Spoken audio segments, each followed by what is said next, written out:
We are continuing our study of the book of Luke, and this week we're continuing the study of this parable in Luke 16. Started it last week. It's the parable of this rich guy who didn't care about the poor and ended up in the flames of Hades. Delightful. And last week we just used it as an occasion to do a little teaching on hell. If you weren't here, I encourage you to download the message. This week we're going to cover the whole parable, and I'm entitling this message, Acting on the Truth, for reasons that I hope will become clear here rather soon. And so we're starting with verse 19, Luke 16, verse 19 through 31. It says, "There was a rich man who was dressed in purple and fine linen and lived in luxury every day." He had it going on. "At his gate," which shows that he lived in a big mansion, "was laid a beggar named Lazarus, covered with sores and longing to eat what fell from the rich man's table. Even the dogs came and licked his sores." So this guy, Lazarus, was at the other end of the social spectrum from the rich guy. Just opposite ends here. "The time came when the beggar died, and the angels carried him to Abraham's side." Just fairly typical Jewish imagery for heaven here. "The rich man also died and was buried. In Hades, where he was in torment, he looked up and saw Abraham far away and Lazarus by his side.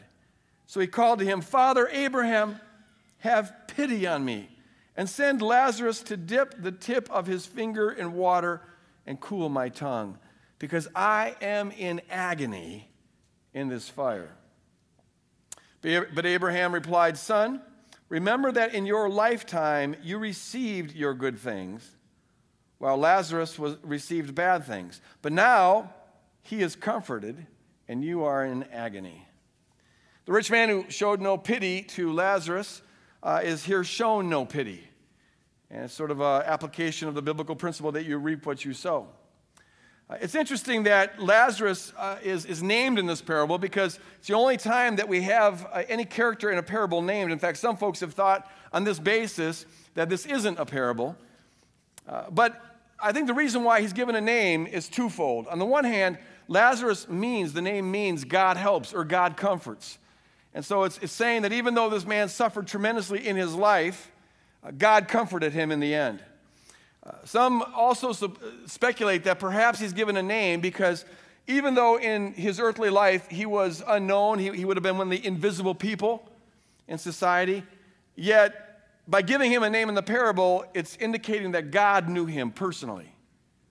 Whereas the rich guy, who probably everybody in the region knew, he's not given a name because he doesn't have that personal relationship with God. And then Abraham continues, and besides all this, he's speaking to the rich guy who's being tormented, "Between us and you a great chasm has been set in place, so that those who want to go from here to you cannot, nor can anyone cross over from there to us." Now remember, this is a parable. If this was literally true, I think it'd be nightmarish not just for the people in the flames, but for the people in heaven. Because here you are, you're looking at these people being tormented in flames. You know some of them, maybe you have pity on some of them. You want to cross over and help them, give them a drink of water or something, but you can't. And I would think that'd be as nightmarish and tormenting for the people in heaven as for the people in hell. But it's important to remember, as we said last week, that this is a parable. And in a parable, the main point is the only point you're supposed to take away. And everything else is simply a prop to make that main point. And the point of this parable is not to teach us about the nature of heaven and hell, but to, as we're going to see a bit later on, to teach us a different point about our life here and now. And so you can't read into that any kind of metaphysical details about heaven or hell. The tormented man realizes here that there's no hope for him, and so he changes his request. Listen to this. He answered Abraham, "Well, then I beg you, Father, send Lazarus to my family, for I have 5 brothers. Let him warn them so that they will not also come to this place of torment." Abraham replied, "They have Moses and the prophets. Let them listen to them." "No, Father Abraham," he said, "but if someone from the dead goes to them, they will repent." He said to him, "If they do not listen to Moses and the prophets, they will not be convinced, even if someone rises from the dead." The backdrop of this message is about this dialogue between two folks in heaven and hell. But the main point, I think, is found in this punchline, where he says, if they do not listen to Moses and the prophets, they will not be convinced, even if someone rises from the dead. And I would phrase that main punchline, that main point, as it pertains to the urgency of acting on the truth that you know. The importance, the urgency of acting on the truth that you know. Pray with me here for a moment. Lord, I just pray, God, that you would open up our ears and our eyes and our hearts and our lives to you and your Spirit and your word, that it would find fertile ground. Confront us when we need to be confronted. Convict us when we need to be convicted, and build your kingdom in our life, Lord. For all who are in this auditorium or listening through podcast or through television, God, just be with them. And let this word be a fiery word that pierces our heart and builds your kingdom in Jesus' name. And all God's people said, amen. I want to give a little preface here. Please remember on this message, I'm only the messenger. Don't kill the messenger. This is one of those messages where as I got into it, and it kind of grew throughout the week, it got heavy, it got hot. It's like, whoa, I saw stuff I haven't seen before. And this is one that is confrontational, and we need that sometimes. And I just thank you guys for loving me even when I deliver some of this hard stuff. But you just got to know that when I do that, I am preaching to myself as much as anybody else. So we all come under the word, and our job is to just be open to what it has to tell us. So here's this guy. I'm going to do that. He's tormented in the flames. And he wants Lazarus to go and warn his 5 brothers, who apparently were in the same situation or lived the same kind of life as this rich guy. They hoarded their wealth and were apathetic towards the poor. They didn't share. And that's why the brother is now afraid that they're going to end up in the same spot that he is. Now, stories of dead folks returning to the land of the living as ghosts or apparitions to give a moral teaching were fairly common in the ancient world, in the ancient Greco-Roman world. They would appear as apparitions or ghosts, and they'd pass on kind of what they learned. It was a genre of moral teaching, a little bit like Charles Dickens' Christmas Carol, where Jacob Marley comes back and warns Scrooge about the fate that awaits him if he doesn't change his life. And that is just one more indication that we're dealing here not with a literal story, but with a parable. The Gospels are adopting this genre and making a point out of it. But the brother assumes that if someone from the dead were to go back and warn his brothers, then they'd repent, they'd turn, they'd change. And that seems like a pretty reasonable request. But Abraham denies it, surprisingly enough. He says, look, they have Moses. They've got the prophets. Let them listen to them. There are hundreds upon hundreds of passages in Moses and the prophets that concern the dangers, warnings about greed, and that address the responsibility of those who have wealth to share with those who don't, the responsibility that we have towards the poor. And Abraham is saying if all those passages in Moses and the prophets aren't enough to convince them, then they wouldn't be convinced if someone were to come back from the dead. In fact, they wouldn't be convinced even if someone rose from the dead. And here, scholars agree that he's alluding to the future resurrection of, Jesus is alluding to his own future resurrection. And that's different than just having an apparition or a ghost appear, because with a resurrection, you're there with a transformed body and the tomb is empty. And so he's saying, even if someone rose from the dead, they wouldn't listen. And it gets me wondering, why not? Why not? Seems like if I saw an apparition, a ghost, and I was very, very sure that I wasn't hallucinating, I was very, very sure that I was not dreaming, I would think it would have an impact on me. If my dad, showed up, tomorrow morning, I wake up and there he is in the bathroom waiting for me, and he goes, Greg, listen, I'm here to tell you that either you change these things about your life or you're going to end up in flames. I think I'd be impressed. I think that would impact me. Sometimes funky, supernatural, weird stuff changes people's lives. I have a friend, and I kid you not, who came to know Christ, gave his heart to Christ on an LSD trip because Jesus talked to him through this poster. It was a rock and roll poster, and all of a sudden Jesus was there and said, you need to change your way or you're heading towards destruction. And he repented right there and then, and it changed his life forever. He's still a Christian to this day. And to this day, he insists that was not the drugs talking, that was the real Jesus. Now, I don't know and I don't care. God will use any means possible, but I'm just telling you, sometimes weird, funky stuff like that impacts a life forever. So how can Abraham here say that it wouldn't do them any good if someone were to come back from the dead? And if apparitions and ghosts and manifestations sometimes change lives permanently, how much more a resurrection where the tomb is actually empty? What makes me even more puzzled is that in the Bible, the resurrection of Jesus changed some lives permanently. Paul, he sees Jesus, the resurrected Lord, and it changes his life forever. You've got the doubting Thomas. You've got James, the brother of Jesus, who wasn't a believer during Jesus' life, but after the resurrection, he becomes a believer. And so the manifestation of the resurrected Lord changed lives forever. So how can Abraham be sitting here saying it wouldn't work? Sometimes it does work. Now, the answer to that, I think, is this. Notice that the resurrection didn't work for everybody. It worked for some. It didn't work for everybody.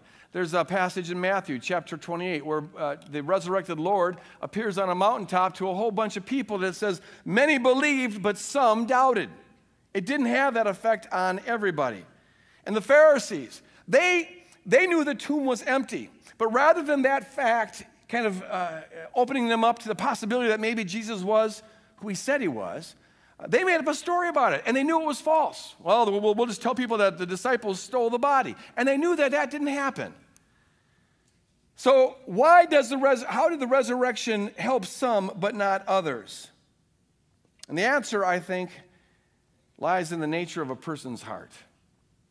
If a person is genuinely and authentically open to truth and open to God, then supernatural manifestations and rational arguments will help convince them of the truth. But if a person's heart is not open to truth, not open to God, is resolved against it, all the proofs in the world and all the supernatural manifestations in the world aren't likely to help them. And we need to remember that this parable is being told primarily towards the Pharisees.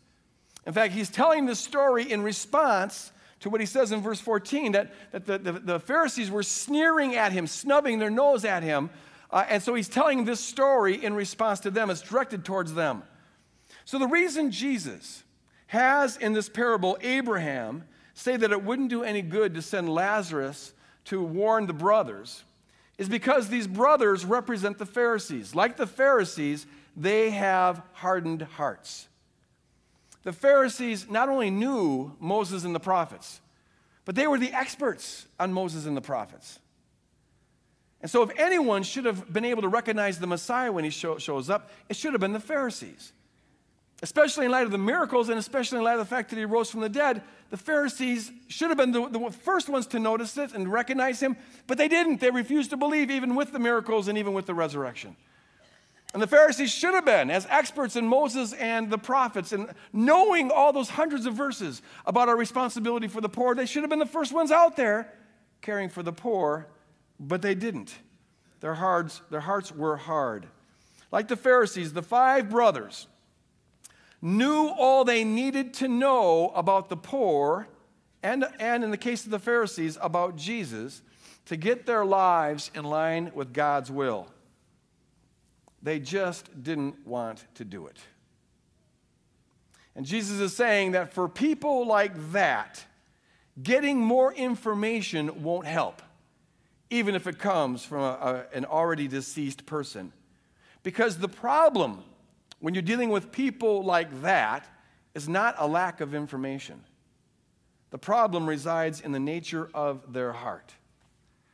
And this reveals this very, very important truth. A person can know a truth, but convince themselves they don't know it, when they don't like the implication the truth has for their life. Let me read that again. A person can know a truth, but convince themselves they don't know it when they don't like the implication the truth has for their life. Now, that principle in this parable gives a strong warning to non-believers who maybe are listening to this message, whether you're in this auditorium or listening through some other means.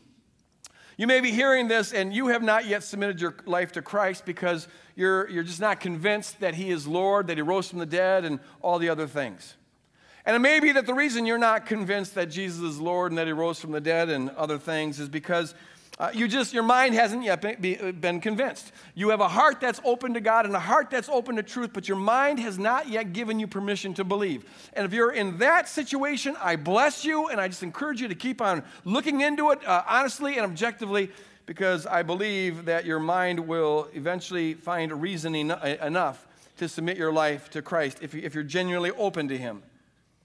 But it's possible that there are some listening to this who you are not convinced that Jesus is Lord and that He rose from the dead and other things, not because of your head, but because of your heart. And no one can judge you about this because no one knows the nature of your heart except God. But it's possible that God knows that you already have more than enough knowledge to act on. You just don't want to because you don't like the idea of someone being Lord of your life. You like being Lord of your own life. And the warning that this parable is giving to you, if you're in that situation, is that you are in a dangerous situation. If you don't act on what you know, you may find yourself losing the capacity, eventually, to act on what you know. If you don't act on the light that you have, you might find that eventually you begin to lose the light that you have. You begin to grow blind. If you don't act on what you know, you may come to the point where you wouldn't be convinced that Jesus is Lord, even if He showed up personally to you. And I don't say that as a scare tactic or anything of the sort. I'm just making this general observation that whatever we do, we get good at doing. If you're open to the light and you respond to the light, you act on the truth that you know, you get better and better and better at that. The more you respond to the light, the more light you have. But if you don't act on the truth that you know and you don't respond to the light that you have, well, you start to get good at that. And you start to shut that out, and that becomes a habit, and that becomes part of your character. And before you know it, you're entirely blind. The more you respond to light, the more light you have. But the more you refuse, the less light you see. So the clarity that you have today, you may not have tomorrow, which is why I encourage you, if you haven't submitted your life to Christ and there's a pull there, I encourage you to act on that. Because I can't guarantee that that pull will be there tomorrow or a week from now or a year from now. It's urgent that you act on the truth that you know. This principle has a warning to believers, to non-believers, but it also, I think, this parable has a warning to all of us, believer and unbeliever alike. The principle that if you refuse to act on what you know, you may lose your capacity to act on what you know, applies to all of us in different ways. To see this, let's ask the question, how could it happen that these brothers, as well as the rich guy who's in Hades, how could they get to the point where God knows that they would not respond to the gospel even if someone came back from the dead and told them to? How could a heart get so hard? Imagine, in this parable, it assumes that the brothers, as well as the guy in Hades, that they're all Jewish. It assumes then that they know Moses and the prophets. Therefore, they knew the hundreds and hundreds of passages in Moses and the prophets that concern the warnings about greed and the responsibility to help out with the poor. But over and over and over again, they refused to act on those teachings. Imagine for a moment this rich man while he was alive. As a good Jewish person in the first century, he would have went to the synagogue every Saturday. To get to the synagogue, he had to walk out of his house and walk past that gate, and therefore walk past Lazarus, laying on the ground there, emaciated with the dogs licking his sores. When he gets to the synagogue, he and his wealthy brothers would have heard passages read out of the Old Testament, the law, the Moses and the prophets, and they would have discussed those, including all the readings and all the lessons and all the discussions on all the passages that address the dangers of greed and our responsibility to care for the poor. And so I imagine him one day going to the synagogue, and this day they're reading Isaiah 58, and they're going to discuss Isaiah 58, which says, among other things, this: on the day of your fasting, the Lord says, you do as you please and exploit all your workers. Fasting is when they would one day a week abstain from food, and that's a good thing to do. But the Lord is mad because he's saying, while you're doing this religious thing, you're not doing the more important thing. In fact, you're exploiting people even while you're fasting. And then the Lord says, is not this the kind of fast that I've chosen? To loose the chains of injustice and untie the cords of the yoke, to set the oppressed free and break every yoke. Is it not to share your food with the hungry and to provide the poor wanderer with shelter? And when you see the naked, to clothe them and not to turn away from your own flesh and blood. And when that passage is read and discussed, if the rich guy didn't know it before, he knows it now. He knows that Yahweh commands him to live justly. And Yahweh commands him and his brothers to break every bondage and to feed the hungry and to shelter the homeless and to clothe the naked. And see, if he'd been willing to listen to this word and act on this word, it would have been completely clear to him what the word is requiring of him. Among other things, he would have taken responsibility for Lazarus, who's at his gate.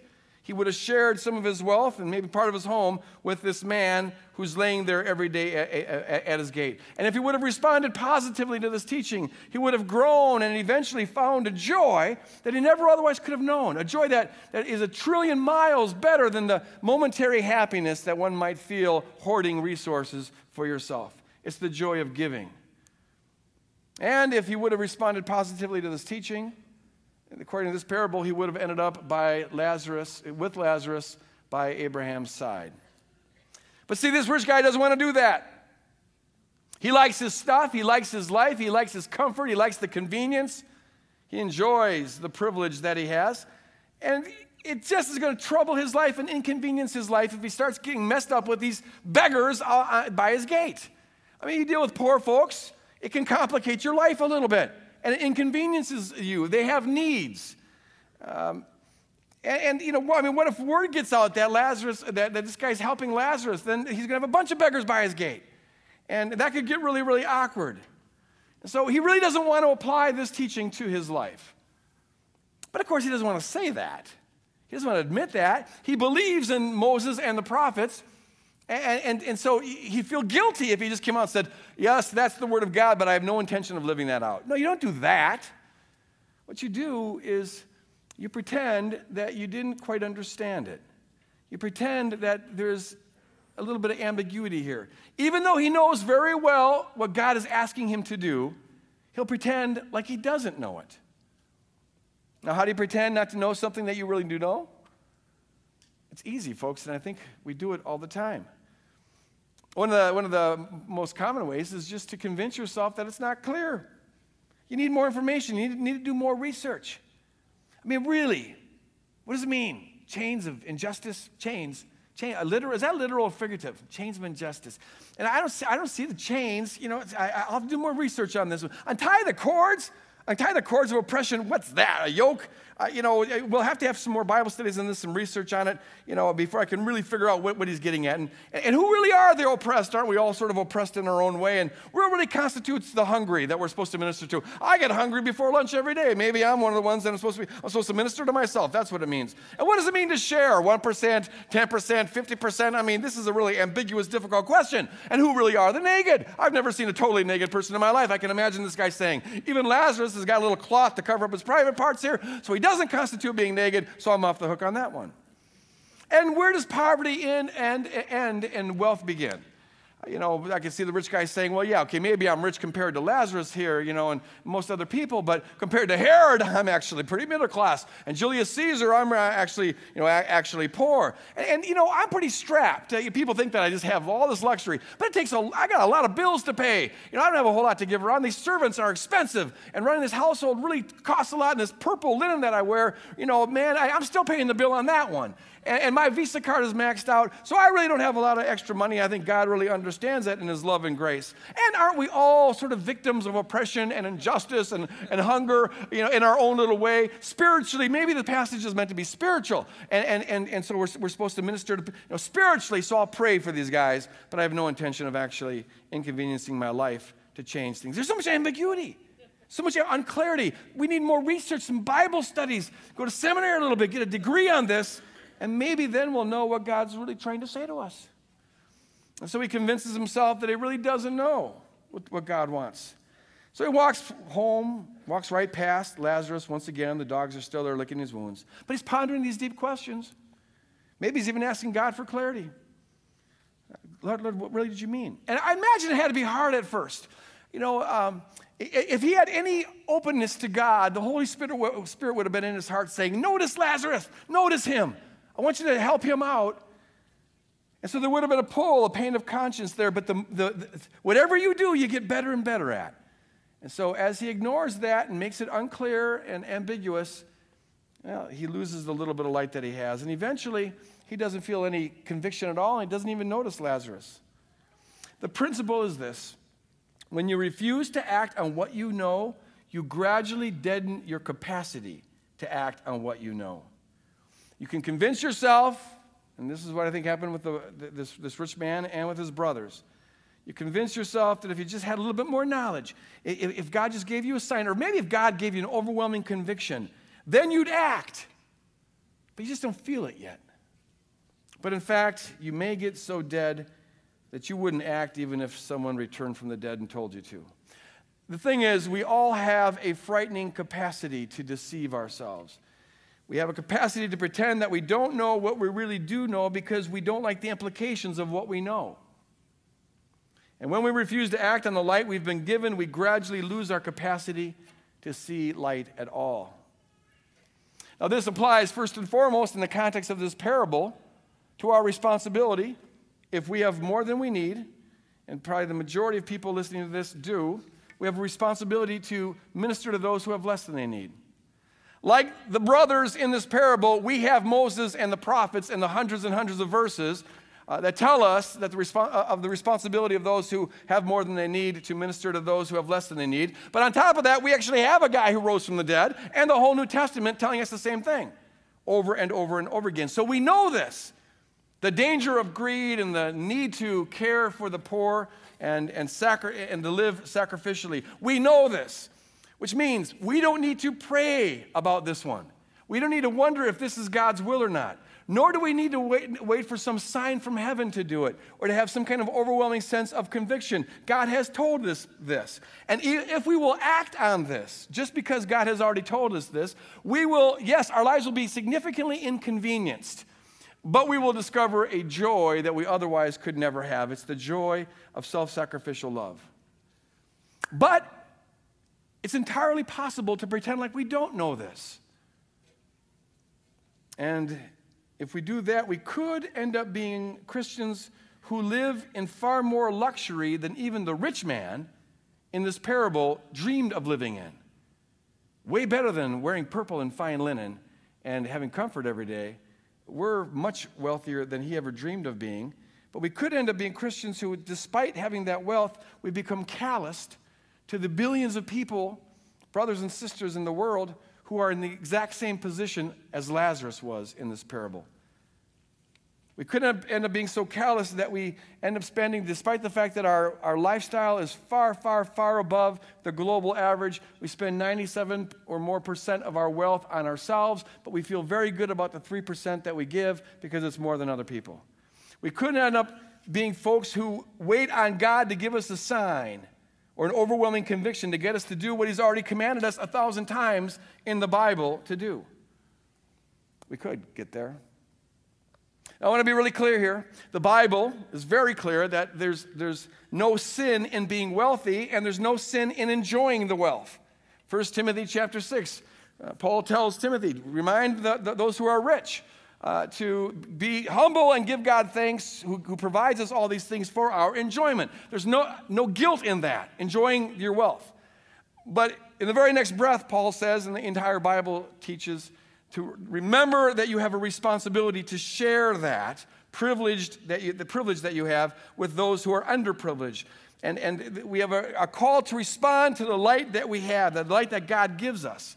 And if we don't do that, our hearts become calloused and we begin to grow blind.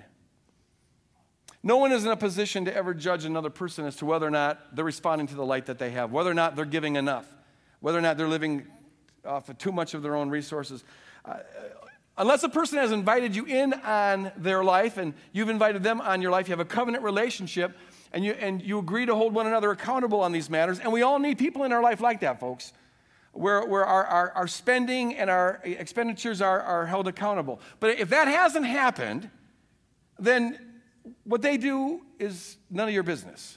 No one's in a position to judge another person. But all of us have to go before God. And with our covenant communities, and we all need covenant communities, we need to pray David's prayer, which is this: test me, Lord, and try me. Examine my heart and my mind. God, just make real what is going on in my heart.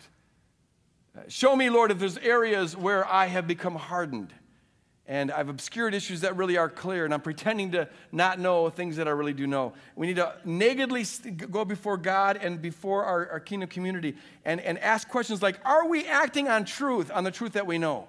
And really ask that honestly and discuss it with one another. Are we waiting for God to convince us to do something He's already told us to do? Well, God just hasn't put that on my heart yet. Well, He doesn't need to put it on your heart because He put it in His Word.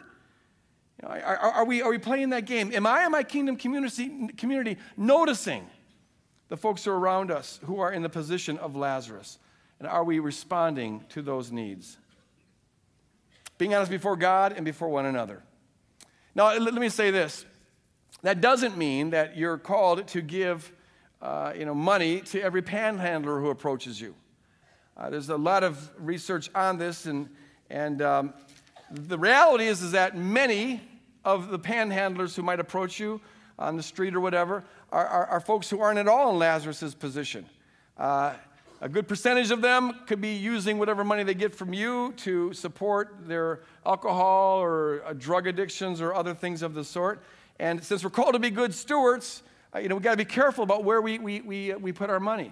And besides, if you're going to give to panhandlers, I encourage you to buy food certificates or gift certificates to McDonald's or Burger King or something like that and give it to them so they can have the food if that's what they really need, but it can't go to support other things in their life that are really quite destructive. And besides, how we live and how we give and the Lazaruses that we take care of shouldn't be left open to these last-minute chance decisions. We have responsibility to take our resources and to think about it ahead of time.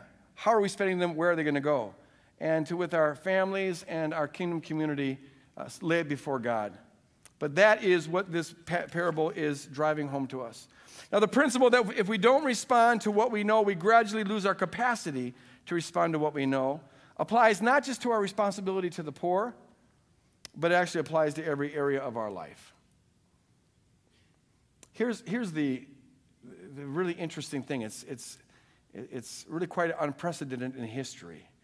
But we in the West, in the modern West, have an uncanny and completely unfounded confidence in learning stuff. We are convinced that if we just learn some more things, then our lives will be changed. As though the reason why our lives maybe don't conform to the image of Jesus Christ is because we just lack, some information. If we just got a little more information, well, then that would change us. Which is why we engage in so many book studies and Bible studies and individual, personal, and group, studies on various things. And I'm all for that. I'm a believer in education, especially if you're called to be a teacher. You need that. I'm not trying to disparage that. But we tend to be almost addicted to that, and we'd much rather do that than get out and serve. And while studies of books and Bible studies and whatever can be of help, rarely do they change your life. Sometimes, but not usually. Because the central challenge of the kingdom is not in acquiring more knowledge or coming to some difficult understanding. The challenge is to act on the knowledge you already have. And the truth is, you don't need to have much knowledge to do this. In fact, most truths of the kingdom can only really be understood when you get out of the study about them and start doing them. You can't really know what love is, what Christ-like love is. You can learn all the facts you want about it. That's fine, do that. But you'll never know what real love is until you start putting it into practice. And you can learn all the facts you want about hospitality, but you're not going to know the real meaning of hospitality until you start, in your kingdom community, start practicing it. You'll never really know the meaning of compassion until you start doing compassion. You'll never really know the meaning of encouragement until you start engaging in the discipline of encouragement. And so it is for every virtue of the kingdom, for every spiritual discipline. You can study all the facts you want about it, get all the information, historical, biblical, and otherwise, but you don't really know what it means until you start living it out. The challenge of the kingdom is not cerebral understanding. The challenge of the kingdom is to put into practice what you already understand. Kingdom truth is not primarily something that we wrestle with in our head. It's primarily something that we wrestle with in our life. That's why James says, if we claim to have fellowship with him, talking about Christ, and yet walk in darkness, we lie and do not live in the truth. You can claim to know him as your personal Lord and Savior. You can wrestle with all the information in the world, but if your life, which is how you live, your walk, if that is manifesting darkness, well, then there's a lie going on, a deception going on, and you're not living in the truth. The goal is not just to understand it, not even primarily to understand it, it is to live it. But you see, doing the truth, living the truth requires sacrifice. It will pinch you. It will inconvenience your life, which is why, at least one of the reasons, why we might be a lot more inclined to do a few more Bible studies on it rather than getting around to actually doing it. It's vital, folks, that we act on the truth that we know. Because the more we resist acting on what we know, the more difficult we make it for ourselves to ever act on the truth that we know. Life is never stationary. It's a stream. It's always going in a direction. And whatever direction you're going in, you get better and better at going in that direction. And if we're not careful, we could end up insulating ourselves from ever acting on the truth that we know. If we're not careful, we could end up being a believer who intellectually knows a great deal. Our head is packed full of facts. We, every week, get more and more teachings about the Bible, but we have little or no inclination or capacity to act on them. In fact, all the studies suggest that this is, in fact, the exact position that many American Christians are in. Full of facts and getting more all the time, but their lives are almost completely indistinguishable from the lives of their non-believing neighbors. It starts, what do we do about this? It's got to start with an honest prayer. And it's the prayer of David. Test me, Lord, and try me. Examine my heart and mind. Test me, Lord. In fact, right now, would you go into a prayer about this? Holy Spirit, I want you to be moving right here. Moving in my heart, in the heart of those who are in this auditorium, the heart of all who maybe are listening through some other means. Test us, Lord. Try us, Lord. Examine our hearts and mind. Help us to be honest and real. Is there a whole lot of facts stuck in our head that never translate into our life? Are we acting on the truth that we know?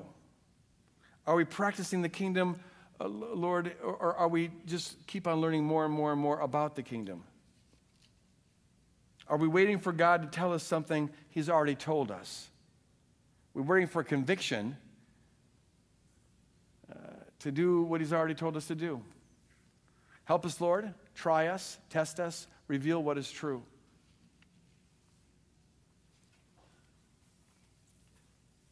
And as we're convicted, you just turn. just turn and commit to walking in a different direction. We have this weekend thing is a seminar. This isn't church, by the way. This is a seminar about the kingdom. And so what we're trying to do to help make it so it doesn't stay here. The information, whatever we talk on, and this is the problem we deal with in the West, is that the information stays in our head. I got a picture sort of spiritual constipation where we keep on taking in this food, but it never does anything. And that just creates an ache in the gut. It's not the most edifying analogy in the world, but I think it works. It's very important. It's very important that we take what we learn and put it into practice. Not to do that not only means that the information was worthless, but it actually might be doing more harm than good, because whatever you do, you get better at doing. And so we want to help folks begin to apply this to their life. So we have these assignment sheets. I'm actually giving assignments. I wish I could give grades, but they won't let me do that here. But there's these sheets that are at the hub. And it's kind of like, what next? Now what do you do? And it just asks some questions. It gives you some suggestions. They're not law. This isn't legalism. But it's just teaching aids to help us apply what we learn on the weekend. So I encourage all of you to stop by and pick up one of these at the hub. Remember that there's coffee out in the gathering area. The money goes to the missions thing. Remember that they're having brunch at various restaurants around the St. Paul area. I encourage you to meet some folks from Woodland Hills Church. And finally, I would encourage you, I want to ask the prayer team to come up front. And I invite everybody who wants to have prayer to come forward for prayer. And if you're not submitted to Jesus Christ yet, you haven't turned over your life to him, I encourage you to do that now.